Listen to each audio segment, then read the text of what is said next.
Alright, I'm going to try to overview maybe a little bit more and show you some of the revised build that I have for the Odroid. It's the H4, the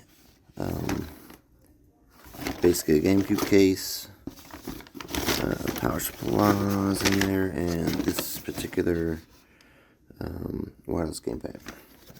Alright, I don't necessarily have my tripod today. I'm trying to show you. It'd be cool if the GameCubes came in any color but black. I am thinking about dabbling and seeing what a can of spray paint would be a purplish color would be for here. There's the face plate in there.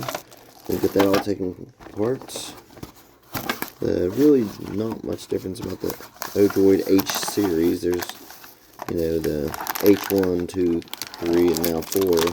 It's just that this one has a much more powerful quad core CPU processor, and the GPU is like at 1000 megahertz.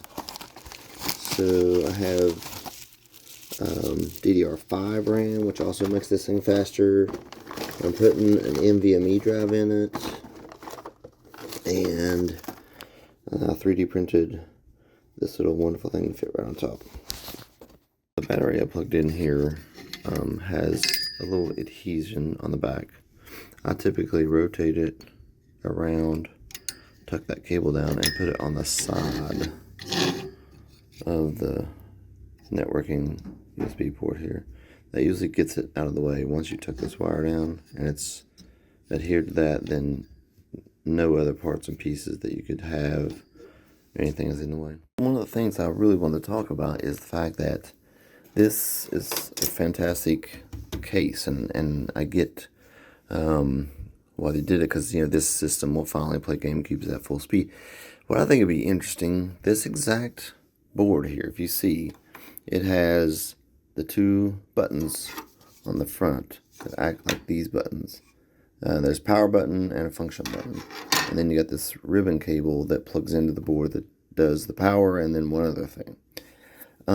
If you were to look at the front of the Xbox, there's the 4 ports, 2 on each side, and these 2 buttons down here. If they just rotated these vertical in the middle and stretched out the USB ports, they could literally make this fit down in there, along with a version of this that would fit, you know, and have these 2 would be 2 buttons up here, you know, in the middle, and these would be stretched out, and then you could drop that down. And then, since the console is flatter, instead of having on this thing, they have the fan sits on the side here. You could have the fan fit in the top of the Xbox version, so that you could draw the heat out or suck air in and blow the heat down, or air down onto it to cool the heatsink. You know, just a lot different. So moving forward on this conversation between this circuit board they already have designed and made that has the 4 ports, the way they stick out, the way the front panel snaps on.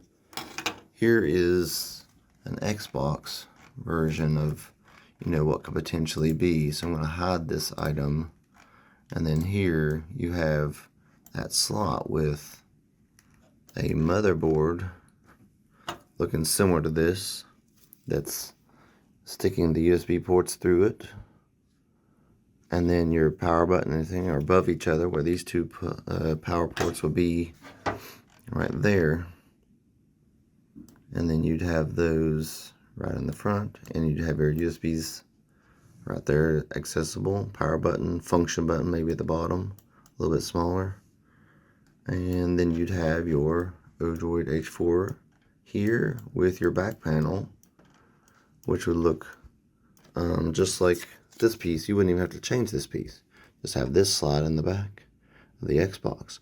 Now the thing about it is they could sell more of the Ultra version of the H4, because it has the Core i3 processor in it, and then it has a 1200 megahertz GPU, and you could actually get Xbox games to run at full speed And yeah, I mean, I just think that would be such a killer build, and I'm trying to figure out if I can get this this to work out correctly. I need to build a circuit board to be like a demonstration version, but if you look, this pops out, and this would be where this circuit board would attach to the front of this first with the two buttons, and then just like these, like this has that exact, the buttons are already there. The pieces of plastic on the front of this would be just the type that would push in. If you look at these, they're just a piece of plastic on there that bends a little bit where it makes contact. You just barely have to click it to push the button. If you had that in the front of here, which would be like similar to these two buttons that would be in here, then you could have the exact same thing for an Xbox, but you'd need to buy the Ultra version so that you could play them, you know, because they take a little more horsepower. So that I can image my Odroid build here, this is one of the better little holders. You don't want to have something that's complicated. This one has a button on it that releases the back side so that, well, there we go, so that I can just slide it out and then pop out. Let's take off that and then pop my crucial 2 terabyte drive into my that has my pre-built Botacera onto my GameCube. I did order the official 15 volt 4 amp power brick for this whole thing. The only thing I don't like necessarily is that it's one of these where the brick part is all up on where you plug it into the wall. I'd rather have had like an extra cable that came out, and I do like it that it's universal. That works for me too. And I'll just have to put the regular USA plug. But if someone were to get this in a different country, they could literally go buy this adapter and plug it into European plugs or whatnot. So I plug that in, but I just wish this power brick were like in between, where I plug this in and then plug it into the wall. But you know, a couple more things to do. I've got it all mostly put together. I've been ordering a Noctur quiet fan to fit in the side here, which blows air across. Right now I just have a fan blowing through the holes on this side, and you can feel the breeze on the other side. The other thing is I have a Bluetooth dongle because the board itself didn't come with Bluetooth, and I just have to plug it in the back and then sync this to it, and then it's fully wireless. Other than that, we hit the power button, turns red, wait for the Botacera to be ready to go, and then we'll show you some cool stuff.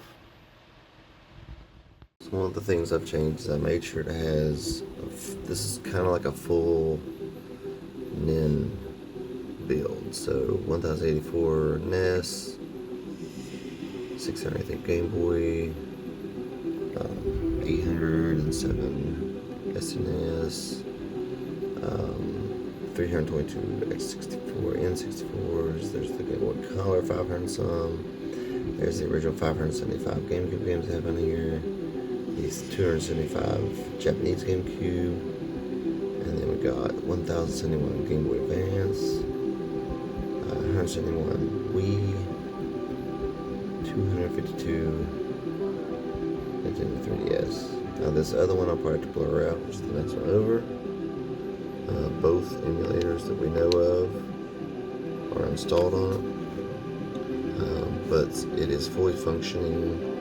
So when you're ready to use that menu, it's there. And it does have one game in there to show the menu system, which I'll also have to blur out. Otherwise, it's ready to play. As we continue on the build, I'm going to try to show these real quick, but each of the system's bezels are fully functioning and working. There's music during the menu, but if you look here, there's Super Mario 3 bezel. Each of the systems have each game's bezel, with the exception of the Japanese category section. But yeah, it's like really cool. So the bezels look gorgeous. You still have your 4x3 normal, which most games should be. Yeah, then you hit start select or start.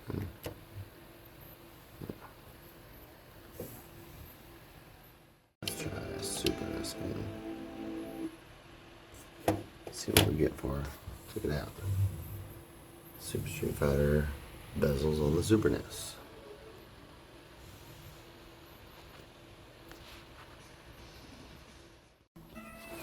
So here's your N64, and here's Yoshi Story with Yoshi Story's bezels. Let's try the GameCube section. Super Smash Bros. Melee. Take a look. Smash Bros. Melee bezels.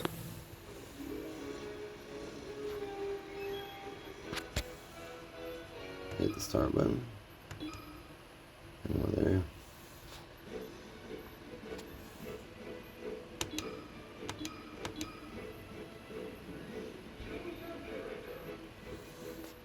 Let's try Game Boy and Super Mario World, Super Mario Advance 2.